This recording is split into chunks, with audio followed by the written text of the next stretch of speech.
Greetings, I'm Donna, and I'd like to share the intriguing tale of my experience with entitled in-laws. When selecting a life partner, it's crucial to be attuned to warning signs. Unfortunately, I overlooked them and found myself grappling with this situation. I hope my narrative serves as a source of inspiration for you to extricate yourself from toxic relationships before it becomes too overwhelming. My husband Anthony and I initially believed we had a robust connection. We crossed paths in a bar during one of my evenings out.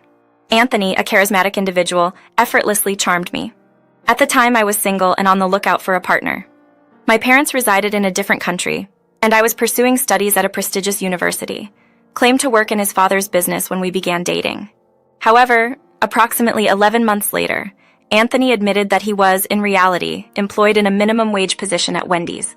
This revelation left me astonished, questioning why he had lied. Tearfully, he explained that his family was struggling financially, abandoned by his father, and his mother, despite her efforts, faced difficulties with 3 other children to care for. College and good job opportunities were unattainable for him. Baffled, I inquired, "Why did you lie to me, Anthony?" He confessed that he thought I wouldn't be with someone he considered a loser. Despite my reassurances, he felt compelled to fabricate a more prosperous background. I expressed my pride in his dedication to his family and emphasized that there was no shame in his circumstances. Despite his apology, I soon discovered that Anthony was not only manipulative, but also a compulsive liar. While he proved to be an affectionate boyfriend, his lack of motivation in life became apparent. Despite my diligence in excelling academically, Anthony made no effort to secure a better job. I often found myself footing the bill for our dates, initially manageable as I had a side job. However, over time, I realized I was consistently covering all his expenses. One day, I inquired about the reason he seemed stagnant in one place. I suggested, "Don't you think it's time to explore better job opportunities? With your experience, you won't have to search for long." He responded, "I'm content with my current job, Donna. Why do I need a better one? Are you struggling with my income?" I clarified, "No, Anthony, it's not about that. I just want the best for you. I've been supportive, but we need solid plans for our future." Concerned, he asked, "Are you embarrassed to have me as your boyfriend?" Surprised, I replied, "I didn't know you could interpret it that way. I've mentioned before that I don't have much, but I earn enough for our dates. What more do you want?" Expressing my frustration, I stated, "It's not fair that I'm covering the majority of our expenses. I understand your family issues, but they should motivate you to seek a better job." Reluctantly, he agreed, "Fine, if you insist, I'll try to find a better job." Although he promised to enhance his position at work, my frustration grew as he never followed through. Every time I asked about his job search, he came up with excuses. Despite my frustration, I looked past it, realizing I wasn't with him for money. I sympathized with his family problems, continuing our relationship. As time passed, it was time for me to graduate. I secured a high-paying job immediately after completing my studies. While I was elated, Anthony, though happy for me, occasionally made snide comments. I also noticed he was increasingly leaving our expenses to me. We couldn't move in together because he lived with his mom and couldn't afford rent independently. Feeling sympathy, I suggested, "Anthony, if you truly want to move in with me, I can cover your rent for a few months. I need to get my place now that I've graduated, and during this time you can focus on finding a better job." He asked, "Will you do that for me?" Assuring him, I replied, "I am positive. I'll cover your rent for a few months. Use this time to find a better job. I will undoubtedly secure a good job, and I'll begin applying right away. Anthony, we've moved into a new place, and I'd be happy to assist you, but you need to be more committed to your job search. You can't afford to slack off like the last time. Donna, it won't happen again. I promise." With his reassurance, we relocated to a new place. Though small, we managed to make it work. The rent was quite expensive, and I was prepared to cover most of it, even after Anthony found a better job. However, that didn't happen. A week after moving in, Anthony informed me that he was quitting. "I hate my job, Donna. I've handed in my notice. I don't want to go back to that cheap place. You've been so supportive, and I'm already looking for a new job so I won't have to work there anymore." Shocked, I asked, "Anthony, why did you make this decision without consulting me? We just moved in together. You need to have a job offer lined up before you quit." "Relax, I'll get one very soon. Mom's already taking care of my siblings, so I couldn't ask her for help. But you can support me for 3 months. You have the money and the job." Feeling uneasy, I responded, "It's unfair for you to assume this. Anthony, you should have discussed it with me." "So, you don't want to support me?" "I didn't know you could be so selfish. Here I was looking for a better job for us, and now you refuse to support me anymore." I feel betrayed." His words stung, and I immediately felt at fault. I did offer to cover his share while he looked for a better job, but I didn't anticipate him quitting out of the blue. Anthony was furious and didn't talk to me for a week. Despite the tension, my love for him remained strong. I extended my apologies to him and reassured him of my commitment to provide financial support for as long as he required it. In the meantime, he introduced me to his family, consisting of his mother Elizabeth and 3 siblings, Billy and Lisa. Elizabeth, while outwardly sweet, gave off an impression of trying too hard. His siblings, on the other hand, seemed to ignore me, engrossed in their activities, and they didn't even exchange greetings during dinner. During our conversation, Elizabeth made some peculiar comments about our financial situation, expressing gratitude for my support due to their apparent financial struggles. She assumed that my parents had set aside a college fund for me, contrasting their situation. I clarified that I was only temporarily covering Anthony's rent, and he was actively seeking better job opportunities. Elizabeth, however, persisted in urging me to take care of him if he couldn't secure a good job. When I questioned Anthony about this interaction, he nonchalantly shrugged it off, claiming I was overthinking. I felt uneasy about the whole conversation and was perturbed by Anthony casually informing his mother that I would be taking care of him. As time passed, Anthony struggled to find a decent job, and his job search was not yielding any positive outcomes. Despite my efforts to help by sending him various job ads, he claimed to have reached out but faced rejection. Eventually, I discovered an opening in my company that offered a better-paying warehouse job. I informed Anthony about it, and he promised to apply. However, I later learned from our hiring manager that they never received an application from him. I found myself in a state of utter confusion, convinced that he had misplaced the application. However, upon consulting Anthony, he assured me that I never applied for the job. "Donna, I never even sent my application. It was a missed opportunity, Anthony, and I didn't apply for the job. I would have even vouched for you with the hiring manager. But honestly, I don't want to work there. Donna, you hold such a high position. People would mock me thinking you're superior. Don't be absurd, Anthony. You needed that job. It paid much better than your previous one, and you have nothing else lined up. Actually, I'm not sure if I want to work right now. It's draining and detrimental to my mental health. Besides, I think I'm managing the household well enough. It's better this way, Anthony. I'm coping for now, but we need another source of income for savings. We can't continue like this indefinitely. I thought you loved me. Don't you respect my mental health?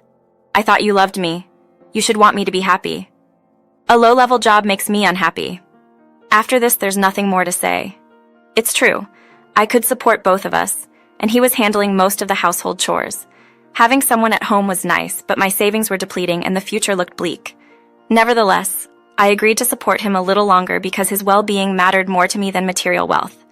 Any lingering doubts disappeared when he proposed. The proposal was incredibly romantic and exactly what I wanted. I knew I loved him and wanted to be with him forever, so I happily said yes. I even footed the bill for our small wedding at a friend's property. We couldn't invite many people, but we were content. Unfortunately, things soured after the wedding. He remained unemployed and showed no inclination to find a job.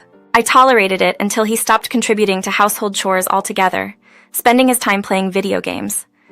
After my work hours, I'd toil through the night, cleaning up after him. His siblings occasionally helped with the pantry, but expenses were hard to manage. I confronted him, saying, "You're not helping, Anthony. You've stopped contributing to chores. I'm exhausted when I get home from work, and you need to do more. I'm already doing enough, Donna. You shouldn't complain so much. Working at home is tiring, and you can't expect me to do everything for you. But you're not even helping out. Can't you ask Billy for assistance?" Lisa and each week deal with their untidiness and constant pantry raids, resulting in additional expenses that strain my already diminishing savings. Rather than incessantly complaining, Anthony should consider taking up an extra job, given his substantial earnings. It wouldn't hurt to share some financial responsibility with his family, who arguably need the money more than he does. Anthony, your siblings are adults now. They should fend for themselves in terms of food and entertainment. While I'm willing to support you, there's a limit, and this situation is overwhelming. Anthony continued arguing, accusing me of selfishness, and insisting that his family is a package deal. Despite my efforts, he remained adamant, branding me as privileged and entitled, oblivious to the hard work I put into my job. In desperation, I reached out to Elizabeth, hoping she could bring some clarity to Anthony. Elizabeth, a hardworking woman, surprised me with her response. She defended her son emphasizing his lack of a fancy degree and the challenges he faced in securing a good job. According to her, it was my duty to accommodate his needs, even if it meant compromising my well-being. Refusing to accept such an unreasonable stance, I reminded Elizabeth that everyone should contribute to the household, regardless of gender or qualifications. However, she dismissed the idea, claiming that men don't do household chores, and that it was solely my responsibility as Anthony's wife. Frustrated by Elizabeth's lack of support, I felt trapped in a toxic relationship with no one on my side. Despite Anthony's short-lived promises to improve and assist me, doubts lingered. Eventually, my fears proved valid as the situation deteriorated further after 2 months. Returning home late from work, I noticed Elizabeth's car in the driveway, which puzzled me since she rarely visited. Upon entering, I found Billy and Lisa present, both casting strange glances. They urged me to sit down, and as I did, Anthony spoke up. "There's something we need to discuss. Our lease will expire next 3 weeks," he declared. Bewildered, I questioned the need for a new place, to which Anthony explained that Lisa, now an adult, required her room. The idea was for all of us to move into a larger space, and I was tasked with finding a new property. Stunned, I protested, "Are you serious? Do you want me to pay for your entire family? Elizabeth, are you even planning to contribute anything?" Unfazed, Elizabeth asserted that her son would never charge them rent, insisting it was my responsibility as the breadwinner to care for them. Adding to the absurdity, Anthony and Lisa outlined their demands for separate rooms and frequent guests, with no intention of contributing financially. They expected me to enhance our living situation by getting a bigger fridge for their extra munchies, and suggested I take up another job for a better lifestyle. In utter disbelief, I reluctantly agreed to look into it. However, as they continued with their unreasonable demands, my frustration grew. Anthony not only blindsided me with this proposal, but also refused to seek employment, placing the burden of supporting his mother and adult children solely on me. Feeling like their slave and cash cow, I decided I was done with this family, and truthfully, I was done with Anthony.